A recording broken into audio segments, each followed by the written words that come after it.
আজকে আমরা গিয়েছিলাম কাবাব মিশন। সরি, মিশন কাবাব না, কাবাব মিশন, মিশন কাবাব ওই একটা হইলো।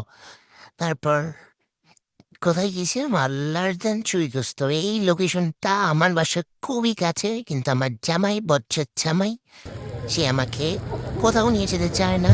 অনেক টাল বাহানা করে আমাকে শুধু ঘরের মধ্যে বসায় রাখে আর বলে বাসার খাবার খাও। আর দেখেন কত সুন্দর আলু পোড়াইয়া কাবাব বানাইছে। আমি এখানে রং রং করতেছিলাম, রং রং করতে যে বচ্চৎপাড়াকে নিয়ে আসছি। বচ্চৎপাড়া সিগারেট খাচ্ছে, ওটাও আমার ক্যামেরাতে চলে আসছে। তারপর আমরা খাওয়া দাওয়া শেষ করে চা খাচ্ছিলাম। চাচির চা, চাচি অনেক হাইজেনিক মেনটেন করে চা বানাচ্ছিল। তারপরে যে চা দিয়ে দিল, চায়ে খুব সুন্দর গরম ধোয়া বের হচ্ছিল। তারপর আমরা চুমো দিয়ে চা খেয়ে ফেললাম।